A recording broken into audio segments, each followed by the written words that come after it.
Warm welcome to a new episode. Today I have another guest for a conversation which I'm really looking forward to. We were planning to have this, I think, since 2 months. Correct me if I'm wrong, Sebastian, but More than 2 finally, months. finally we could make it. And I'm glad also that we could do it today because today it's the first time that I have a different background. So lucky for me. Yeah, I don't have perfect. one, I'm sorry. In my Your window. background is also very fine. So maybe a few words to you before I hand it over to you. So Sebastian is currently a customer success manager at Glacier. You will provide us a little bit more context in a few seconds what this really means and what Glacier is all about. And today we would like to tackle a few different topics. So first, in regards to studying abroad, what kind of importance or impact intrinsic motivation can have. And also when it comes to, basically dealing with, all these factors combined and why he's doing what he's doing. So this said, who are you, Sebastian? Why are we talking today? Well, first off, thank you very much for the invitation. As I said, we've been trying very long, but the saying goes, good things take time. So just maybe a quick intro to what I'm doing now and who I am. You said it briefly, we'll be talking about my role at Glacier. It's a sustainability startup. I've been working for the past 2.5 years, and I've been part of it since the start. So actually, I was one of these. But actually, we will also be talking about, as you said, studying abroad, multicultural background. I myself am an Austrian Spaniard who's been living nearly 10 years in the UK, and I've only just come back 2 years ago to Vienna. So I think I would always call myself not an Austrian or a Spaniard, I would call myself a European, right? I have this European identity. And yeah, I'm very happy to be here and to talk about all these things with you. Perfect. Yeah, and I think having the European mindset kind of is also very interesting. I mean, you could also say, okay, I'm Austrian, I'm Spanian, or I'm British. British. Thank you. I'm British, so it's really interesting, and this is also kind of a good intro because this shows also how you think. Basically, right? So what's your thinking behind everything and so on? And you also scratched it a little bit, but what drives you basically, but also what is it, what you're doing? Maybe you can give us a little bit more, context to that. So you mean kind of what drives me, what motivates me throughout the day, and yeah. So I think it's very difficult to trickle it down to one thing, but basically I would say what motivates me is to challenge myself and to develop myself through everything that I do, be it in my professional life here at Glacier for now, or be it through experiences that I put myself in, like going abroad to a different country and culture, just being 11 years old back then. So it's really getting out of your comfort zone. So this is really what I find super, super interesting, because it's always this fine line between being in the comfort zone where you're happy and you feel comfortable, but you're not pushing yourself really hard because you have no challenge. And then the difference to that being completely underwater and not knowing what to do because you're just overwhelmed by the situation. So just finding the fine line where you are a little bit uncomfortable, but you know that you're able to handle the challenge, whatever it is. That's really what motivates me most of the time. So staying hungry, kind of this feeling of being hungry. Yeah, if you would like to reference a service now, stay hungry and humble. So That's right. kind of good marketing here. Yeah. So in regards to personal development, what do you think is having your kind of approach, going out of your comfort zone as far as possible in order to still deliver or whatsoever? What do you think? What kind of importance does it have?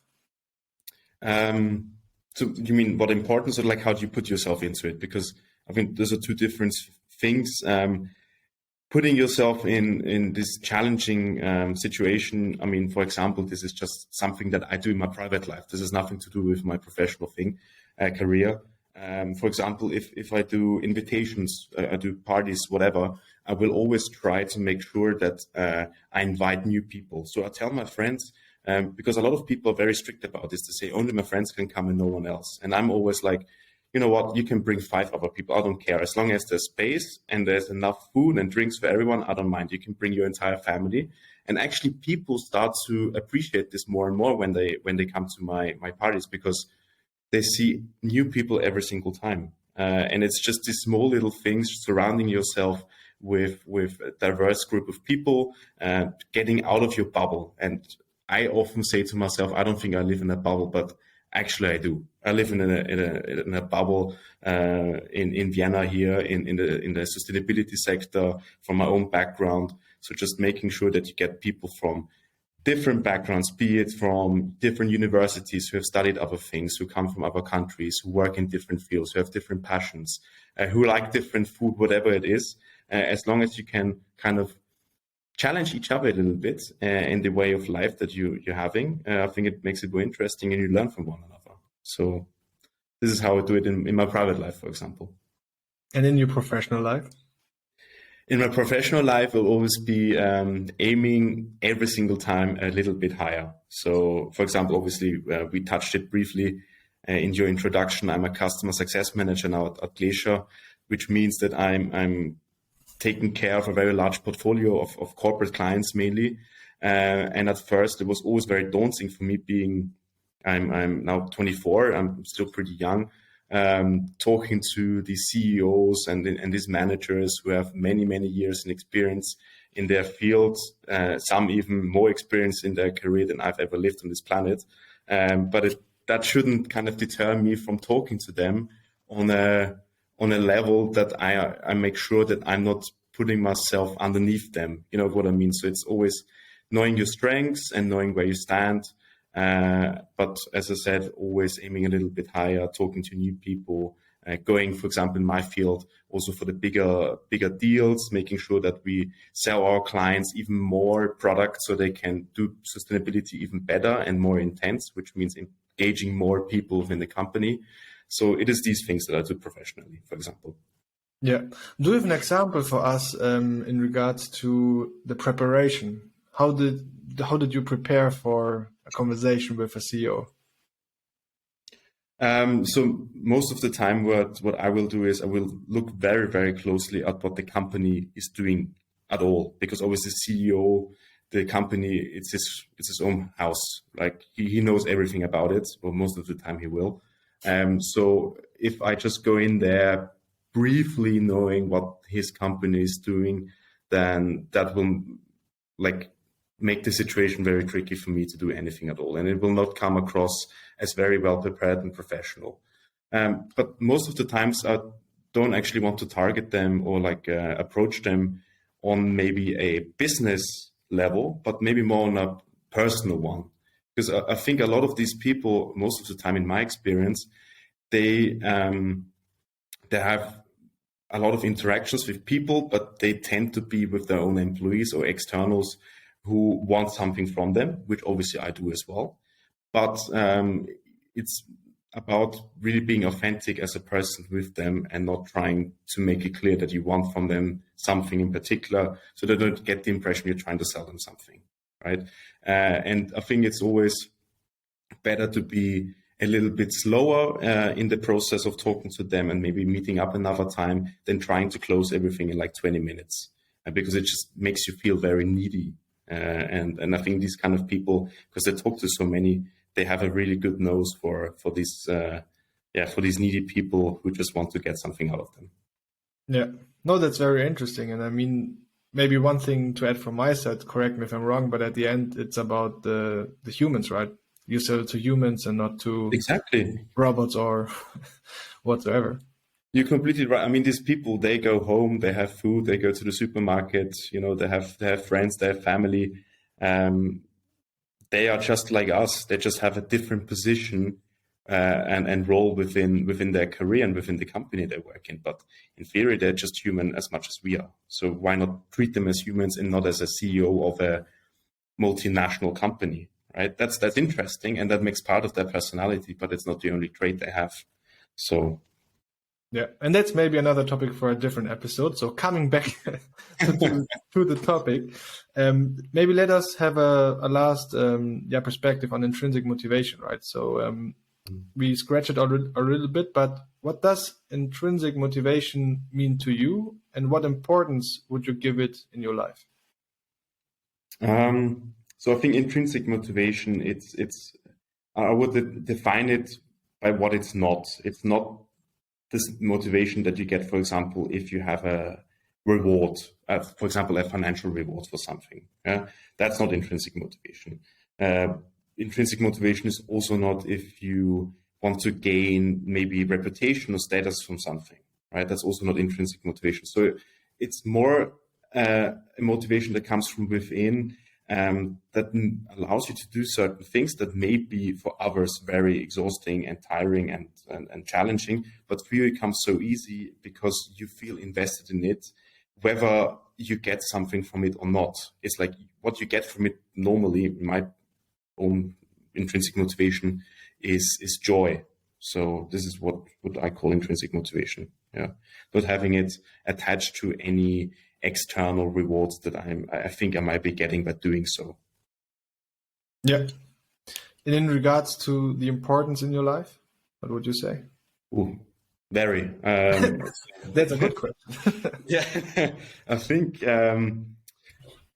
obviously because we work a lot with employees and for a lot of people, sustainability is a topic that is driven by intrinsic motivation, because a lot of the times, not exclusively, but a lot of the time, sustainability has something to do with intrinsic motivation. It's doing something about the planet and improving the lives of others. So it's not very economically rational most of the time to do something in this respect. But coming back to your question, this is also the reason why I'm working at Glacier and trying to improve the planet we're living on, or saving the planet we're living on. It's driven by intrinsic motivation and nothing else. Because if my motivation was, financial, then I wouldn't be working here. I wouldn't be working at a startup. I can tell you that I would be working maybe at a bank or a big corporates where I could be making thrice as much as money on a monthly basis. Yeah. No, thank you for sharing your thoughts on that one. So you have studied abroad and lived also abroad. What did you expect from it, and did it turn out as you hoped? Yeah, that's a good question. As I said before, I was very young, so I was 11 years old, just about. The reason, actually, maybe to start off with that, why I even moved to the UK was because I was failing school here in Austria, in Vienna, and that's, in my opinion, because the Austrian school system does a lot of things right, but also a lot of things wrong. And I'm a dyslexic, so I have troubles learning and concentrating. Sometimes I get numbers mixed up in words, so I take extra time to learn, which is totally fine. But here at this Austrian school, this was not taken into consideration at all. We were like 30 people in the classroom. The teacher was going super fast from one subject to the other, and I couldn't follow. And then on the other side, private life, my parents were getting divorced, so there was that as well. And then there came this decision, maybe it would be better if I changed school system. Yeah. And my mother had lived a very long time and worked in the UK, and the British school and university system is renowned for being very, very good. And I can second that now that I've been through both. Because the system there really plays on your strengths and not on your weaknesses. So in Austria, it's like saying you have a fish and they're trying to teach a fish how to climb a tree. Right? It doesn't make sense. Playing on its strengths, it can swim. Teach a monkey how to climb a tree, even better, but don't teach a fish that. It doesn't make sense. And that's what was happening to me here in Austria. I was failing English class, maths class, etc. And in the UK, what you can do is you can specialize very soon. So in my last 3 years of school, I only had 5 subjects because you can drop subjects like maths, English, science subjects like chemistry, physics, biology, because if I'm not already good by the age of 16 and I don't have any like intrinsic motivation to study a subject, why should I be forced to do it anyway? Because I will hate it. I will hate school. I will not like to go there. And this is what happens a lot of the time here in Austria. I have friends who are, actually him, Noah, you've met him, I think, before. He's absolutely talented when it comes to software and sciences and so on. And he was being tortured by having to study Spanish at school. And he was failing school just because of Spanish. Why? Because they were not playing on its strengths. Yeah. So this is what studying abroad really taught me, is that a lot of the time it's okay that you have your weaknesses, but just accept them. And rather than that, focus on your strengths more. Yeah. No, I mean, I think I feel confident in also saying that the German system is quite similar to the Austrian one. Okay. So I'm wondering how it would be going in the UK to school. So, but maybe that's for another life. I mean, it also has its flaws, of course, that every system has. But for me, and I've talked to a lot of people here in Austria, and I heard a lot of the times that they would have preferred a system where they could drop some of the subjects they're struggling with, which they have no interest in pursuing anyway in the future. Because it's not like no one in the UK knows how to calculate, right? Everyone has to do maths until they're 16. But then you don't have to start calculating the volume of the black hole anymore if you're not interested. That's for those people who want to, right? Yeah. No, I'm totally with you. Regarding a different thing, so now we've kind of touched base with intrinsic motivation and so on. So I'm curious, how did you get your job, and how does it fit into your longer term plans? So actually, this is quite a funny story. I was doing, because aside from sustainability, I'm very interested into politics. So I studied international relations with economics at university in the UK. So I was doing this internship at the Ministry of Foreign Affairs in Austria, and as it's sometimes the case, not always, there was not a lot to do for me as an intern, and it just came to be that my superior was ill. I don't know what she had. I think she had a cough or something, and she didn't want to come to work, and so she didn't. But there I was, an intern with no job, with no project that I could work on. So I had the option of either just sitting there on my phone or going home, because no one would have checked anyway where I was. Or because I was like, this is actually a cool opportunity for me to learn, I stood up and I went to the first open door that I could find in the department. And I just went in there and said, hey, I'm the intern from next door. If I can do anything for you, just use me, please. I'm eager to work. And actually she did. And she said that there was a delegation of Qatari ministers coming, and they needed someone who was confident in English to write the minutes. So I was just there, writing the notes. And then this meeting was about a conference that would happen in Qatar in 2 months' time, and then called the Arab European Young Leaders Forum, bringing together the future leaders of the Arab and European world. Okay, this was a kind of a diplomatic conference. And then actually the Minister of Youth and Sports, he asked me how old I was, and I was like, yeah, I'm 18. And it's like, all right, perfect, you're coming with us. And they invited me. And when I was there in the Qatari desert in December, it was still like 40 degrees. It was super, super hot. There was this workshop led by what would be now my current boss, Andreas. And I just approached him after Googling up his company, which I found super interesting. I just approached him on the Sun Lounger where I was drinking his Coke if I could come and work for him sometime, and so I did, and now I'm here 6 years later. That's a really interesting story, but it also shows kind of the importance again, just to take the courage once and stand up, right? Of course, yeah. It wasn't easy because it was a completely different culture. I had only once been outside of Europe because I was always traveling home and then back to the UK or to Spain to visit family. And a completely different setting. There was a lot of ministers and these millionaires and Arab entrepreneurs. It was super high level. And I didn't really quite know what I was doing there, but I went there because I was like, let's do it, because if there's this chance, just take it. Yeah. Yeah. And so I did. So this is what I would recommend everyone, just go for it. Yeah. No, that's a really good recommendation. But I'm curious, how did you feel between all the people you just mentioned?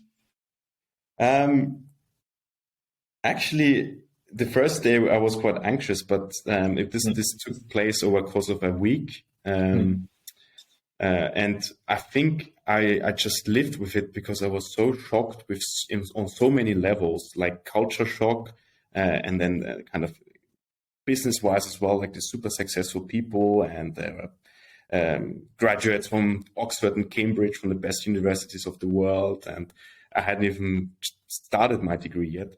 So I don't know, I just went with it, and only afterwards, not even a month afterwards, I think like half a year afterwards, I started to kind of realize what kind of crazy situation I was back then. So it took me a time to reflect on it, really. And looking back even now, I think it's super ironic that my journey into sustainability, now working at Glacier, actually started in the country, Qatar, with the highest CO2 emissions per capita on the planet. So there is that, I guess. Yeah, nothing to add on that one. You also mentioned it in the beginning already, kind of, but let us have a focus again on that one. So, I mean, you also just mentioned, right? So why did you start at Glacier? But more importantly, why are you still there? So I'm still here for two reasons. So the first one is obviously intrinsic motivation, because I really have, I think, I have an inner calling. I think everyone has an inner calling, right? And my inner calling is kind of working in the field of sustainability. And I've only realized this over the past few months, actually. At first, I was like, I'm going to test this out and see how it goes. And it went very well. But I was still not 100% convinced that this is the kind of path that I want to take. And over the past few months, I've been reflecting a lot, and now I do. And for that reason, I will also stay here, because with sustainability, I think it's not just one transformation we're tackling, right?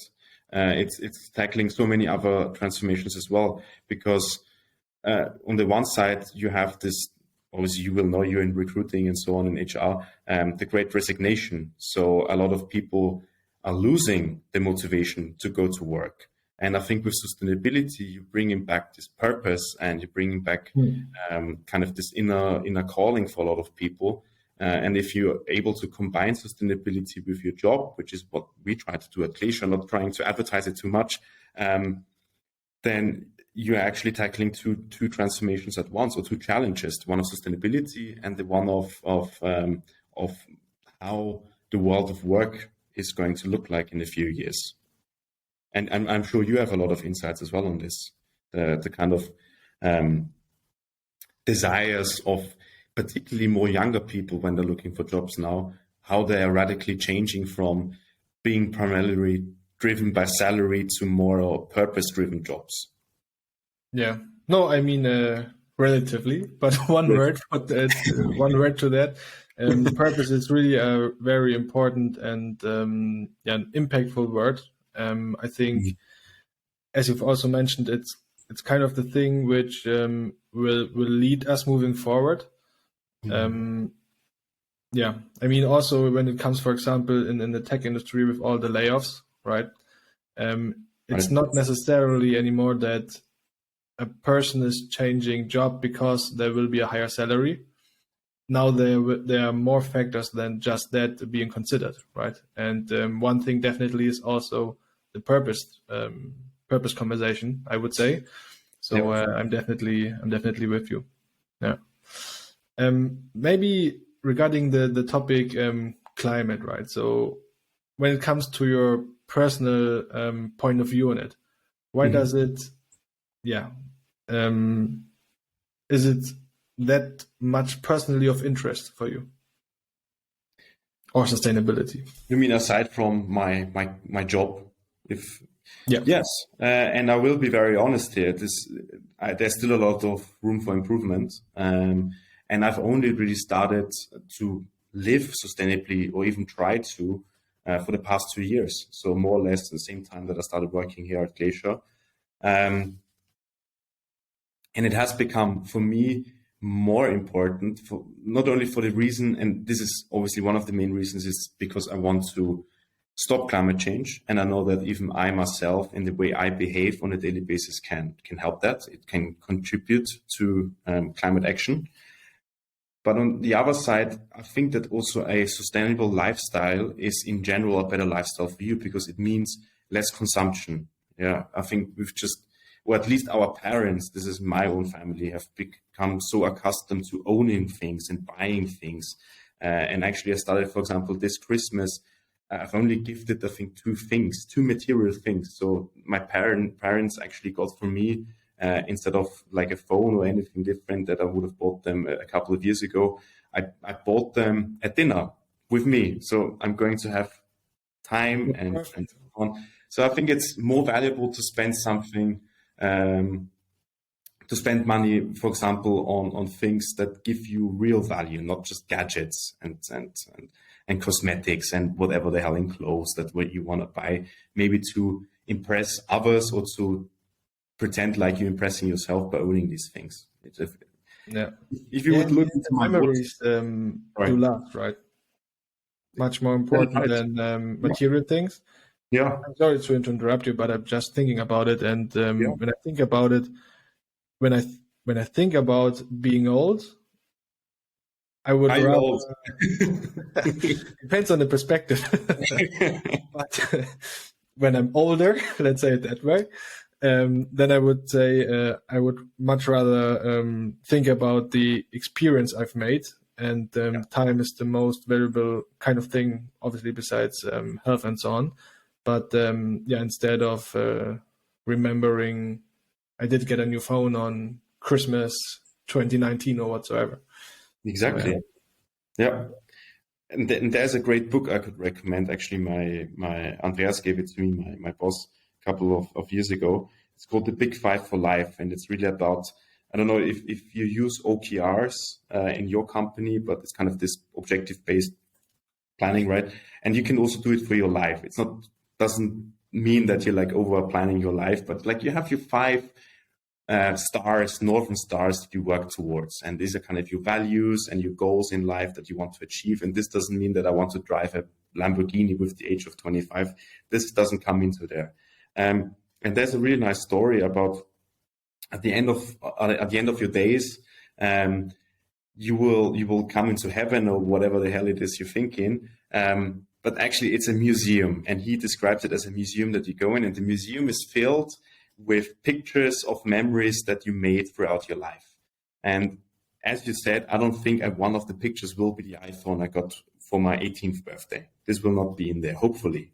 Otherwise it will be very sad. And I think you just have to live it by that idea that it's a museum that you're building, and it's collecting memories with people and through adventures that you take, and not by buying things. Yeah, no, that's a very good point. Maybe coming to the last part of our conversation, maybe let's have a little bit deeper look into your Glacier journey, or however you want to name it, right? Oh, yeah.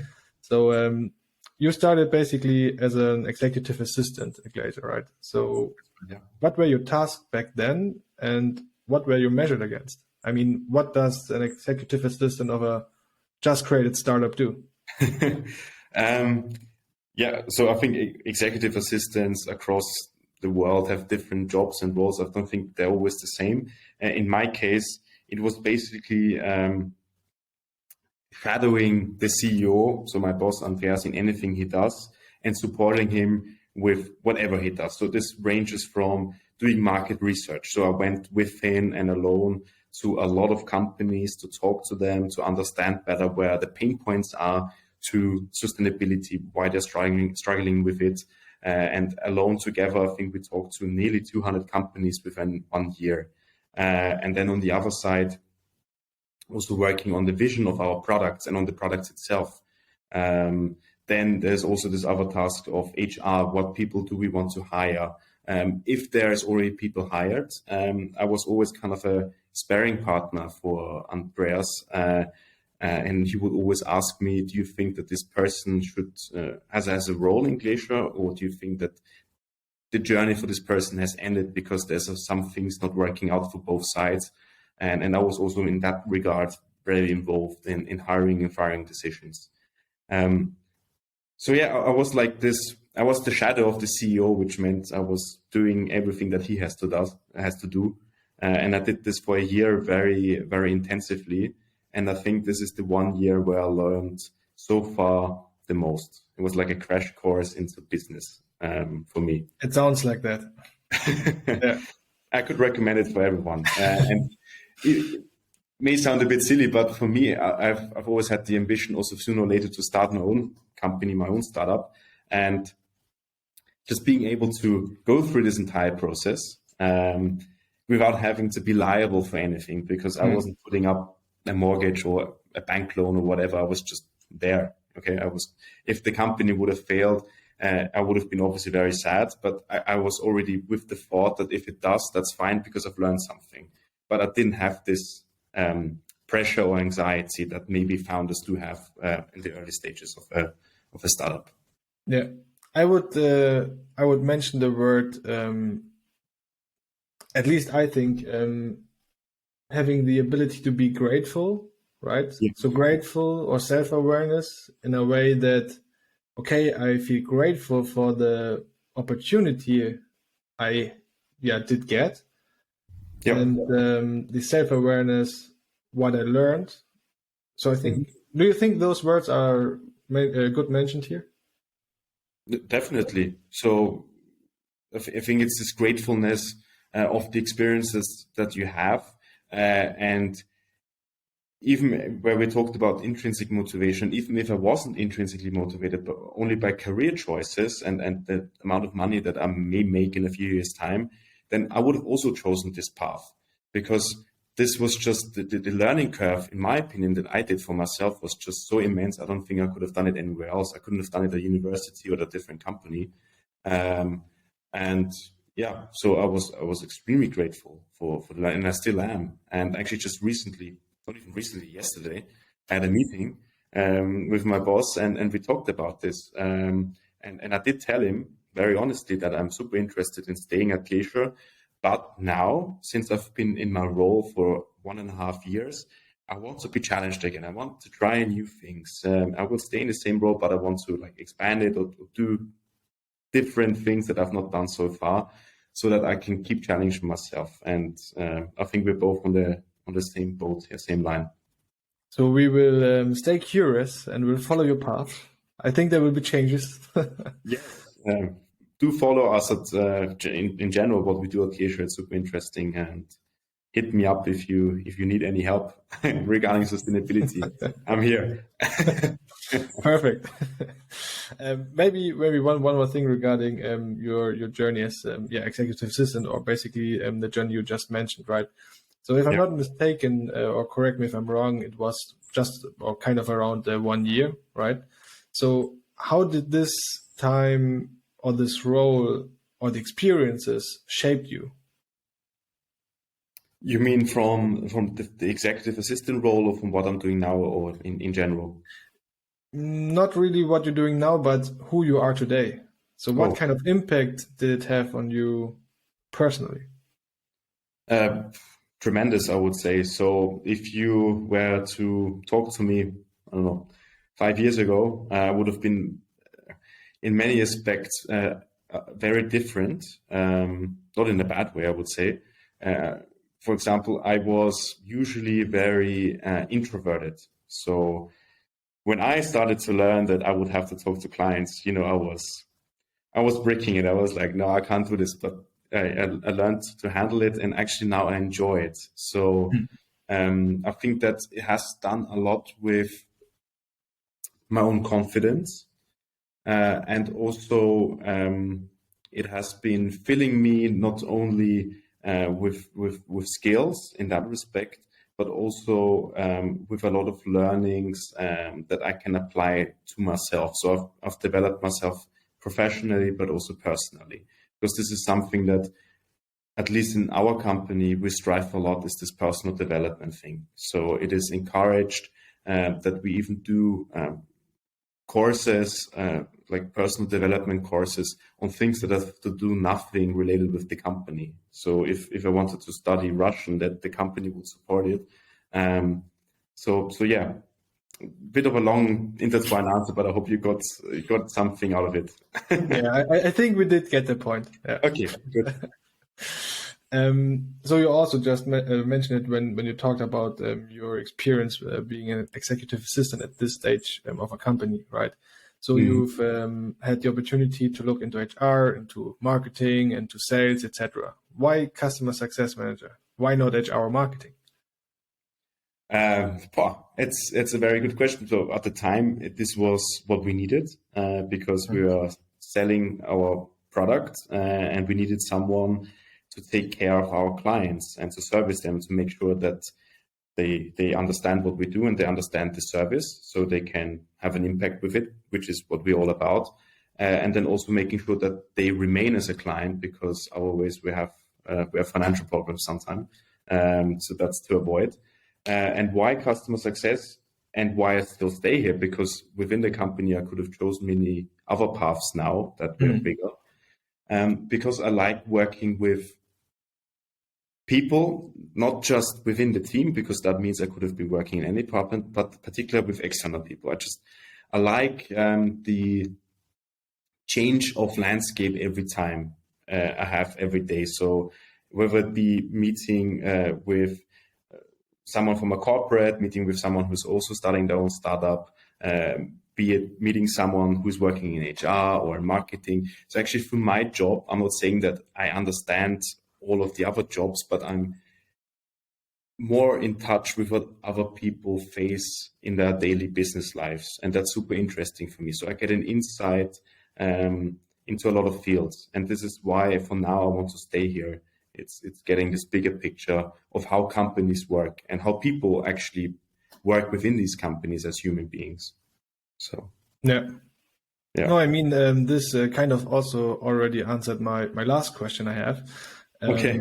After two and a half years at Glacier now, what kind of resume would you say? Would you give? You mean like a rating, or not necessarily a rating, because that's kind of one-sided, right? But if you would need to put it in few words, few sentences. I mean that you enjoy working at Glacier, I think everyone can see and hear, but maybe a little bit more context. So more context to well, I think I also answered it partly in my previous answer there. If I would say so, if you were to ask me in 20 years, Sebastian, would you have done the same thing if you had the same chance again to start at Glacier? I would definitely do it again. I think it has been, for me at least, I don't see any other path that was open to me at the time that I could have chosen that has enriched my own life as much as Glacier has done. So I would put it this way. And it also, because obviously having worked now a couple of years in a startup, you have to be very sensitive to opportunities and to taking opportunities because otherwise they go away. And this is something that I've always tried to apply to my own life. And I think it started off basically by as I said, in the ministry, just seeing an opportunity that I could maybe try something else, and then seeing an opportunity with Andreas in Qatar in the desert, just talking up and saying I can work for him. And this thought and this mentality has strengthened throughout my career at Glacier, and it's something that's super valuable, and I think that everyone should embrace, because a lot of the times I hear from some friends, they are not willing to take these opportunities. Like there's an opportunity right in front of them, but maybe they are afraid or they don't feel like they are capable of doing it. Hell, was I capable of doing any things that I've done so far? I don't think so. I don't think so, to be honest. I think you're always capable afterwards, most of the time. It's like retrospective. So, yeah. No, that's a good point. My own motto that I live by, and I think it comes close with what I just said, is every single chance is like a galaxy of hope. So like you have this one chance, and if you take it, it could be like the biggest thing you've ever done in your life. But at the moment, right, when you're taking it, you don't even know. It just plays out in the end. And maybe when we talk again, it will have turned out even bigger or different than I was expecting it to be when I took a certain decision 6 years ago in an office here in Vienna in the ministry. So there's that as well. So every chance is a galaxy of hope. Is it copyright or? No, actually, it's not. It's not my quote. I think I heard it. It came to me because I saw it somewhere in a series. May it not even have been Star Wars. I'm not sure. I've tried looking it up, but I think it's a very nice quote. You should have just said, yes, it's from me. Yes, it's from me. Okay, I take full credit. Copyrighted. Perfect.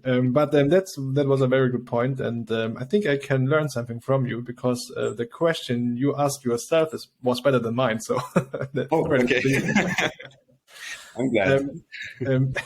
Maybe for the end, I would like to hand it over to you for the last words. Yeah. Well, maybe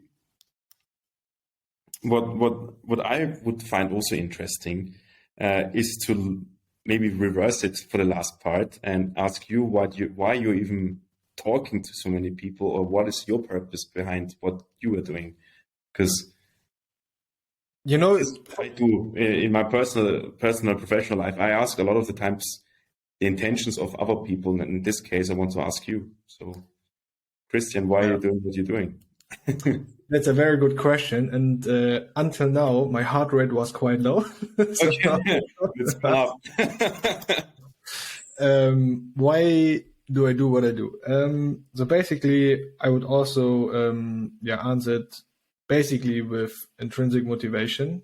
Otherwise, I think I wouldn't spend that much hours doing the podcast and everything which goes along with it, for basically nothing, right?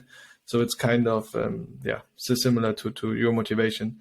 But to answer your question in more detail, it's really interesting. It's kind of similar to what you've answered in regards to why you are in sales, right? Yeah. Talking with a lot of different people. I mean, I do it also in my recruiter job, but it's on a different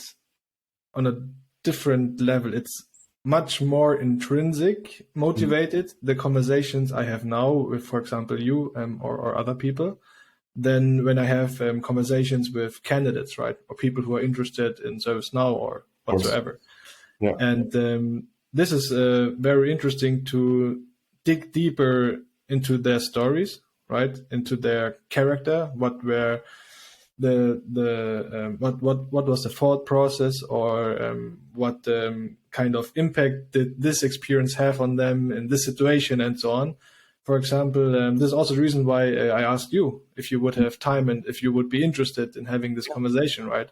Because I think, even before I prepared for our conversation, all the topics we've talked about today, those are very interesting. And I think those are also topics or points which are also interesting for other people who may be thinking, okay, what's a purpose, or what can be a purpose in my life, right? Is it salary, or is it intrinsic motivation, or is it sustainability?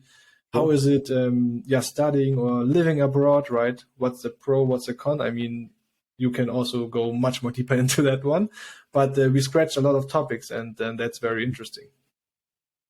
I don't know if it answers your question, but it answers my question. And I think in that regard, we're both quite similar. And I would also say, because I touched upon it in one of the first questions, I think that HR and sustainability, so this because both topics are intertwined, I think these are two topics that will be shaping at least the world of business, in my perspective. I'm just saying that now, for the coming decade at least.